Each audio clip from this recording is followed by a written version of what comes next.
Muy bien, hermanos, llegamos a la lección número 7 de este programa de lectura Conociendo la Verdad. Y hoy vamos a estar hablando de un tema bien bueno que es el Padre Nuestro, la oración modelo. Y vemos que cuando Jesús habla a sus discípulos, habla a quienes estaban oyéndole allí en ese momento, Él les instruye un modelo de oración que comienza con una frase eh, bien interesante en cuanto a su contenido, porque encierra el, el preámbulo o encierra, mejor dicho, la actitud que nosotros tenemos que tener cuando llegamos en oración. Y es que Él advierte en la primera frase de este Padre Nuestro que nosotros debemos orar de esta manera. Es más, Él utiliza estas palabras: vosotros oraréis así, o cuando oréis de sí, o sea, de una forma imperativa. No pueden decir de otra manera, no tienen que decir así. Padre nuestro que estás en los cielos. Él comienza estableciendo la dignidad del Padre, Él comienza estableciendo esa omnipresencia, esa omnipotencia, ese poderío, esa grandeza, esa magnificencia del Padre, y que nosotros debemos estar conscientes de que cuando llegamos en oración estamos dirigiéndonos a ese Dios eterno, poderoso, creador del cielo y de la tierra. Primera de Reyes 8:27 dice: pero ¿es verdad que Dios morará sobre la tierra? He aquí que los cielos de los cielos, perdón, he aquí que los cielos de los cielos no te pueden contener. Eran las palabras del escritor de Reyes cuando decía que el Señor no podía ser contenido, no podía entrar en un templo, no podía ser introducido allá como un ídolo cualquiera, no, sino que era un Dios totalmente eh, omnipotente, totalmente majestuoso, que llena toda la tierra.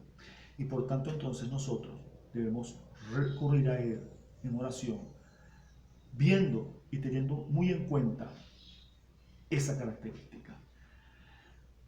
Salmo 11:4 dice: Jehová está en su templo, Jehová tiene en el cielo su trono, sus ojos ven, sus párpados examinan a los hijos de los hombres.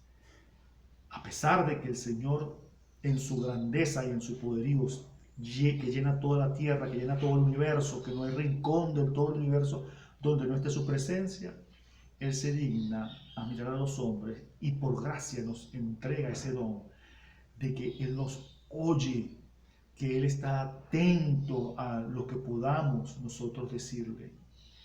Segunda de Crónicas 16:9 dice: porque los ojos de Jehová contemplan toda la tierra para mostrar su poder a favor de los que tienen corazón perfecto para con Él. El Señor, a pesar de ese poderío, esa magnificencia que Él tiene, esa grandeza, como bien lo dice Isaías 66:1-2, que dice: el cielo es mi trono y la tierra estrado de mis pies. ¿Dónde está la casa que me habréis de edificar? ¿Y dónde el lugar de mi reposo? Mi mano hizo todas estas cosas, y así todas estas cosas fueron, dice Jehová. Pero miraré a aquel que es pobre y humilde de espíritu, y que tiembla a mi palabra. Vean qué tremendo.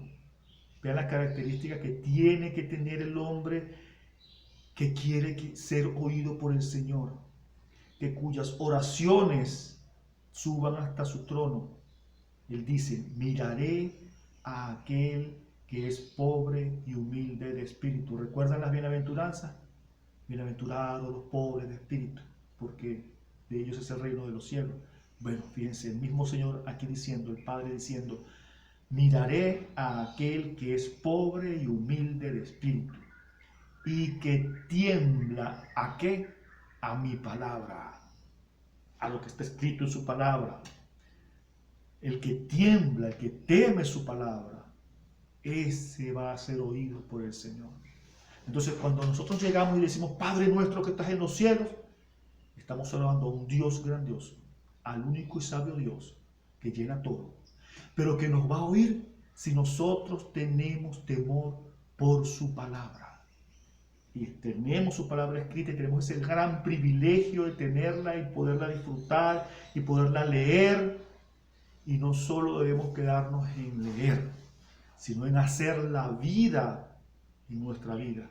Esa palabra tome acción en nuestra vida y transforme nuestra vida y nosotros podamos vivir conforme a esa palabra, en el temor del Señor, en el temor de esa palabra, para que, como Él promete, nuestras oraciones sean oídas, porque Él dice: pero miraré a aquel que es pobre y humilde de espíritu y que tiembla a mi palabra. Eso lo dice el Señor.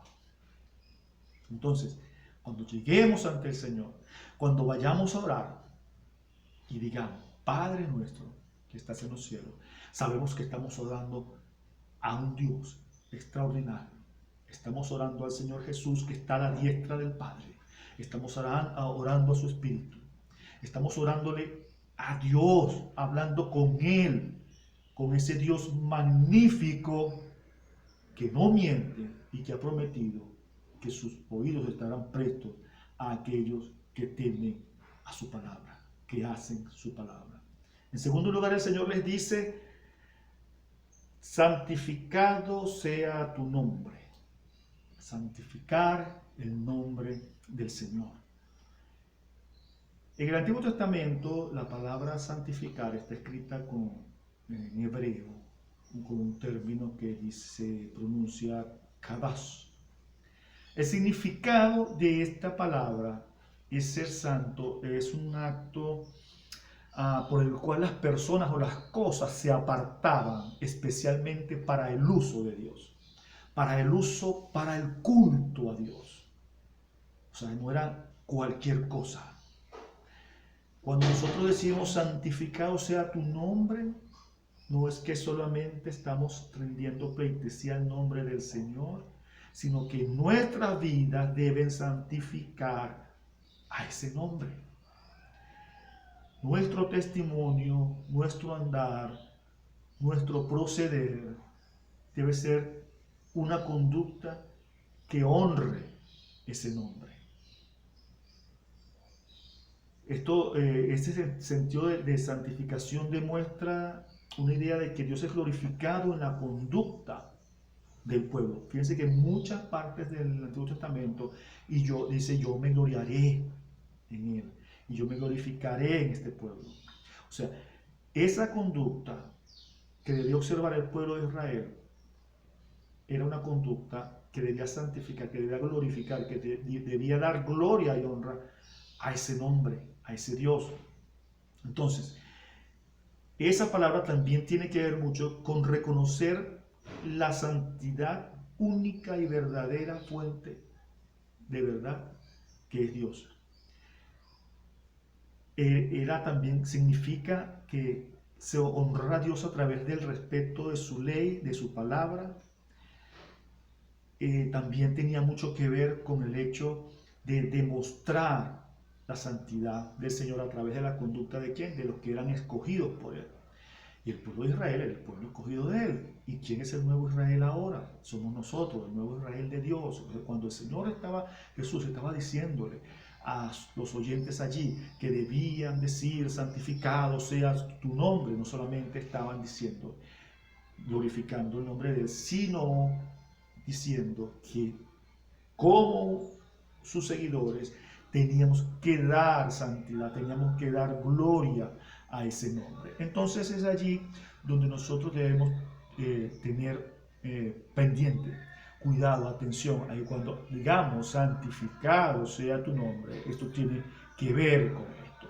Isaías 57:15 dice: porque así dijo el alto y sublime, el que habita la eternidad y cuyo nombre es el Santo. Yo habito en la altura y la santidad y con el quebrantado y humilde de espíritu, para hacer vivir el espíritu de los humildes y para vivificar el corazón de los quebrantados. Cuando entonces nosotros decimos, o debemos decir, o el Señor Jesús nos dice que debemos decir santificado sea tu nombre en nuestra oración, es que nuestra conducta, que nuestro accionar santifique el nombre del Señor, que dé gloria a ese nombre, no solamente de labios, sino de acción. La tercera frase que compone el Padre Nuestro dice, venga tu reino. Y fíjense que el Señor está enseñando a los oyentes a orar y a nosotros a orar. Y hasta ahora no ha habido aquí ninguna petición que involucre al ser humano o algo material. Hemos estado viendo que el Señor, o sea, el inicio de la oración, el principio de la oración es llegar ante el Señor y exaltarle primeramente y reconocerle primeramente. Y fíjense las terceras frases, venga tu reino. Pedir que venga el reino del Señor puede sonar así un poco vago si nosotros no estamos conscientes o no sabemos qué significa ese reino.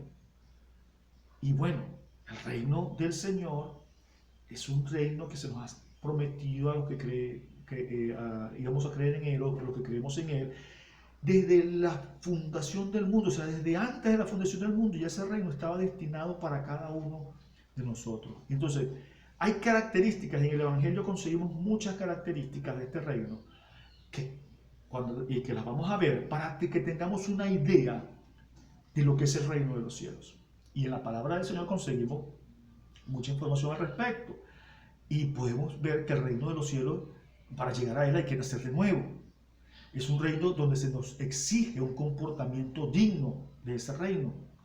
Es un reino que se nos demanda a buscar y a su justicia, o sea, a su patrón de comportamiento, a sus valores, para que entonces todas las demás cosas que tienen que ver con la humanidad sean añadidas. El reino hay que ser como un niño para poder entrar en él. El reino es de los pobres de espíritu. Es de aquellos que reconocen la necesidad de ser llenados por su gloria, por su grandeza y por su riqueza. Vemos que se hace de difícil entrada para aquellos que confían en las riquezas del reino de los cielos. Por eso Él nos invita a hacer tesoros en Él. El Señor dice, hagamos tesoros en el cielo. ¿Cómo hacemos tesoros allá? Dando aquí. ¿Okay? Es un reino que exige una vida de acciones correctas que demuestren frutos como ciudadanos de ese reino. ¿Okay? Es un reino cuya justicia no es como la de los hombres, que influye en todo lo que toca. Recordemos aquella parábola de la masa, de la levadura que leuda toda la masa. Es un reino que no deja nada por fuera. Es un reino que sus valores van influyendo en quienes llegan a él, transformándolos. ¿Ok?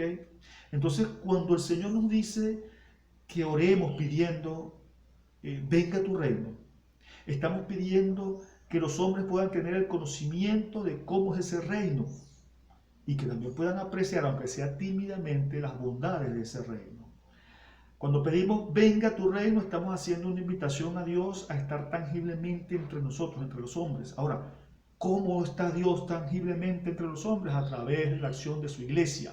La iglesia del Señor es la promotora del reino en este mundo, y por tanto la iglesia tiene que traer a Dios a los hombres. ¿Y cómo? A través de ella, a través de su influencia, su conducta, su ejemplo, su predicación y sobre todas las cosas, su anuncio del Evangelio.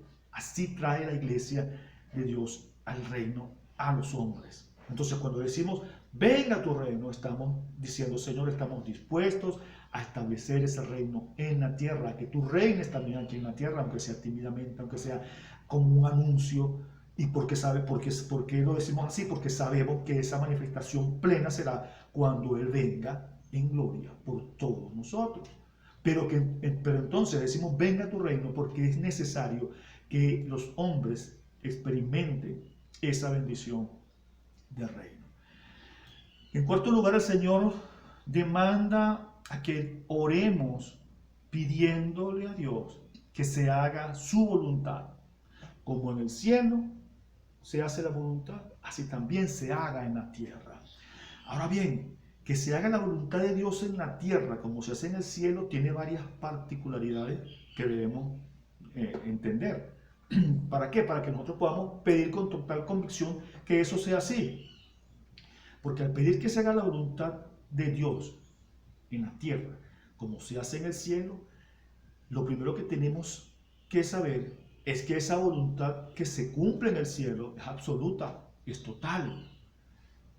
Y si estamos dispuestos a pedir que esa voluntad se cumpla en esta tierra como en el cielo, debemos estar dispuestos a pagar ese precio del cumplimiento de esa voluntad, que no es mi voluntad, sino la voluntad del Señor, que no es mi querencia, no es mi apetito el que se va a satisfacer, sino que se va a satisfacer la voluntad del Señor.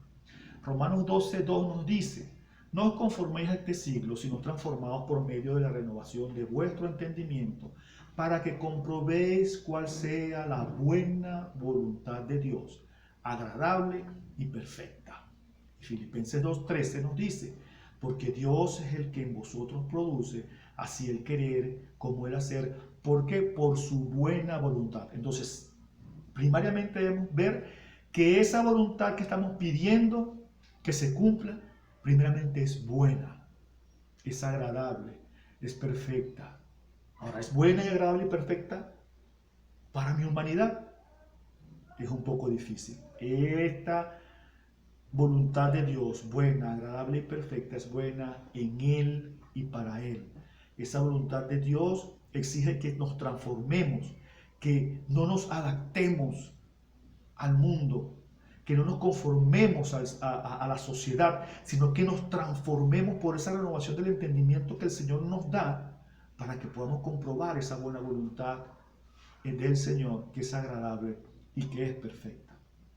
Solo siendo transformados, renovados, podemos experimentar entonces esa voluntad. Y fíjense que nos da Pedro, en primera de Pedro, el apóstol nos da una idea mejor de otro aspecto de esta voluntad, porque nos dice: porque mejor es que padezcáis haciendo el bien, si la voluntad de Dios así lo quiere, que haciendo el mal. De modo que los que padecen según la voluntad de Dios encomienden sus almas al fiel Creador y hagan el bien. Entonces fíjense que ese cumplimiento de esa voluntad que estamos pidiendo que se haga acá puede traernos problemas. El apóstol nos los explica, nos los dice, ¿verdad? Que encomendemos nuestras almas al fiel Creador, porque podemos padecer haciendo la voluntad del Señor. Pedir que se haga la voluntad de Dios en la tierra nos va a traer inconvenientes, porque recordemos esto, que la voluntad de Dios es contraria a la voluntad del hombre. Jesús dijo: mi comida es hacer la voluntad del que me envió y que acabe esa obra. ¿Y cuál fue la voluntad que él hizo? De traer ese evangelio a los hombres para salvación. Evangelio que es rechazado por muchos. ¿Por qué? Porque es contrario a sus apetencias. Aquel que no cree en el Señor, aquel que no está dispuesto a creer en Él y a someterse a esa voluntad, entonces va en camino contrario. Por eso entonces esa voluntad de Dios que pedimos que se cumpla acá en la tierra puede traernos algunos inconvenientes. Entonces vemos que pedir que se haga la voluntad del Señor acá en la tierra es continuar el cumplimiento de la voluntad del Padre por Jesús. Jesús comenzó a hacer la voluntad del Padre acá en la tierra y nosotros continuamos cumpliendo esa voluntad en la gran comisión. ¿Ok? Entonces, esa voluntad del Padre era que todo el mundo traer salvación al hombre, perdón. Dice Mateo 18:14, así no es la voluntad de vuestro Padre que está en los cielos que se pierda uno de estos pequeños. O sea, la voluntad del Señor es salvación para el hombre. Por esa razón, entonces, cumplimos o seguimos cumpliendo o debemos seguir cumpliendo nosotros esa voluntad, que es la salvación del hombre, que está enmarcada en la gran comisión que el Señor nos dejó para que cumpliéramos acá. Por fin, entonces, viene una frase que nos incumbe a nosotros en cuanto a nuestra petición, porque hasta ahora hemos estado orando y exaltando al Señor, pidiendo que venga su reino, pidiendo que se haga su voluntad. Pero ahora entonces el Señor dice en la quinta frase: el pan nuestro de cada día, dánoslos hoy. Lucas 12, del 29 al 31 dice: vosotros pues no os preocupéis por lo que habéis de comer, ni por lo que habéis de beber, ni estéis en ansiosa inquietud, porque todas estas cosas busca la gente del mundo. Pero vuestro Padre sabe que tenéis necesidad de todas estas cosas. Mas buscad el reino de Dios y todas estas cosas os serán añadidas. Fíjense que cuando el Señor habla nos dice en oración, cuando oremos, digamos, el pan nuestro de cada día, dándonos hoy, pareciera contradecir a lo que está diciendo acá Lucas, pero resulta que no hay ninguna contradicción. ¿Por qué? Él quería enseñar algo más allá, no una simple petición. Esto tiene que ver, esta oración tiene que ver con la relación de total dependencia que nosotros debemos tener con el Señor. ¿Por qué? Imaginémonos que alguien tenga la despensa full, tiene la cena llena, tiene los gabinetes de la cocina llenos de comida, la nevera llena de alimentos, bueno, y no tiene necesidad de cosas materiales.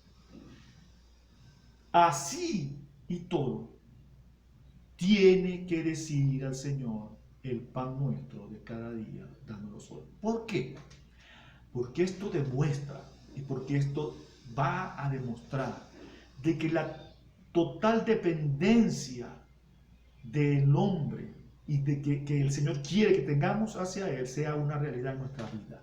Que nosotros, a pesar de que podamos tener el alimento, tengamos que decir, o debamos decir, mejor dicho, el pan nuestro de cada día, danos hoy, sabiendo y entendiendo que es Él el que nos provee de todas las cosas y que nada de lo que tenemos es por nuestro esfuerzo o por nuestra capacidad, sino que Él hasta eso, hasta ese esfuerzo, hasta las fuerzas para el esfuerzo y hasta la capacidad, la inteligencia, la habilidad para lograr y obtener lo que tenemos, Él nos los ha dado.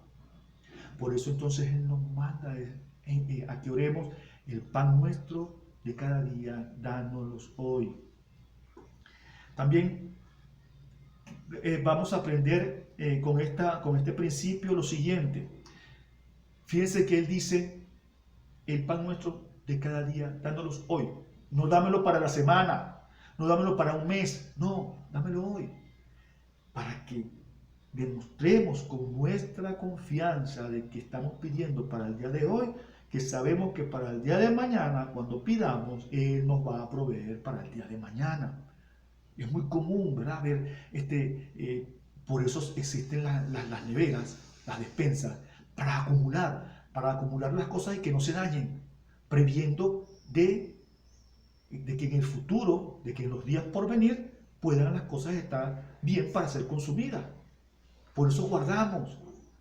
¿Guardamos para qué? Para el otro día, para aquel día, para el siguiente. Recordemos la historia del pueblo de Israel en el desierto, cuando Él les proveyó el maná. ¿Qué pasó con aquellos que guardaron para el día siguiente? Se les agusanó. Entonces, veamos, el Señor con esa historia nos está enseñando este principio del Padre nuestro, el pan nuestro de cada día. ¿Para qué? Para que nosotros confiemos, ¿verdad? Confiemos en Él, que Él es nuestro proveedor, que a pesar de que nosotros podamos tener guardadas las cosas para el futuro, eso, mi confianza, mi seguridad no está allí, no depende de eso que se guardó, sino que depende de la provisión diaria, constante y presente del Señor. Que Él no nos abandone en ningún momento, que no tenemos necesidad de estar preocupados, porque ¿qué dice Él? Porque todas estas cosas buscan las gentes del mundo. Ese afán por tener, Él dice, no os preocupéis porque vais a comer, porque habéis de beber, ni estéis en una ansiosa inquietud. Porque todas estas cosas son la gente del mundo las que las buscan, no la gente del Señor. Él lo dice claramente en su palabra. ¿Okay? Entonces luego que el Señor manda a que oremos de esta manera, Él nos manda a orar por nuestros pecados. Y dice, y perdónanos nuestros pecados, porque también nosotros perdonamos a todos los que nos deben o los que nos ofenden, ¿verdad? Mateo 6:12 dice, y perdonan nuestras deudas como también nosotros perdonamos a nuestros deudores.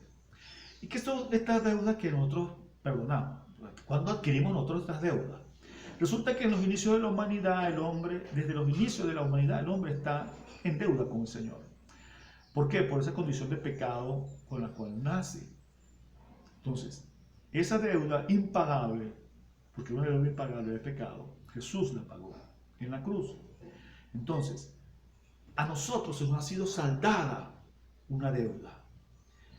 A nosotros se nos ha sido condonada una deuda. Y en esa misma correspondencia de gratitud, de que se nos ha perdonado esa deuda, nosotros debemos perdonar al otro. Entonces, cuando Él dice que oremos, perdona nuestras deudas, porque también nosotros perdonamos a todos los que nos deben, estamos apuntando, estamos aludiendo a ese hecho del que nosotros hemos sido beneficiados. Y entonces nosotros vamos a perdonar al otro, porque ya hemos sido perdonados. Señor, perdona nuestros pecados, porque nosotros entonces vamos a proceder a perdonar a aquellos que le debemos o a aquellos que nos deben. Entonces es bien interesante. Y Romanos 6:23 dice, porque la paga del pecado es muerte, mas la dádiva de Dios es vida eterna en Cristo Jesús, Señor nuestro. El perdón de una deuda que solo podíamos pagar con la muerte y que no solo es perdonada, sino que también nos da todo lo que tenemos en esta vida, nos debe llamar a una vida que honre ese sacrificio, esa dádiva que nos ha sido dada. Recibir ese perdón provoca inevitablemente un cambio en nuestras vidas que nos debe llevar a ser misericordiosos y a tener un corazón perdonador. Un corazón que sea perdonador como el Padre, como ese Señor que nos da esa gracia y que nos llevará inevitablemente siempre a perdonar al otro, a dar perdón al otro, para que podamos decir con tranquilidad y con franqueza, perdónanos, porque también nosotros perdonamos. Por último, el Señor les dice que oremos así, y no nos metas en tentación, mas líbranos del mal. Pareciera una contradicción el hecho de que tuviéramos que pedir a Dios que no nos haga caer en tentación. Recordemos que Él no tienta a nadie, porque Él no puede ser tentado ni tampoco puede, ¿verdad? Pero cuando el Señor dice estas palabras, lo que nos está explicando o diciendo es que pidamos al Señor que no nos permita caer en la tentación, porque así evitaremos o evitamos el correr el peligro de poder caer. Aunque la tentación es inevitable, aunque la tentación es algo que vamos a estar consiguiendo siempre en nuestro transitar, el pedir al Señor que Él nos proteja, nos guarde de la tentación, es algo que debemos hacer. Es algo que debemos tener en cuenta en nuestra oración diaria. ¿Por qué? Porque es una deficiencia grande que tenemos, la atracción hacia el pecado. Y entonces evitar caer en la tentación sería lo mejor. Y si el Señor pone ese cerco en nosotros para evitar que nosotros caigamos en la tentación, sería lo mejor. Por eso debemos pedirlo siempre. Y cuando dice, líbranos del mal, es por lo mismo. Porque cuando nosotros, un hombre o cuando cualquiera de nosotros caemos en cualquier situación de mal, no que caigamos en pecado o que cometamos un pecado, sino que caigamos en una situación de mal, una enfermedad, un inconveniente en el trabajo, un accidente, una pérdida, un descalabro financiero, cualquier cosa de esas que afectan a la humanidad. El caer en ese mal puede llevarnos a fallar, puede llevarnos a faltarle al Señor. Por eso también el Señor dice, pidan que el Señor, que el Padre los libre de caer en el mal.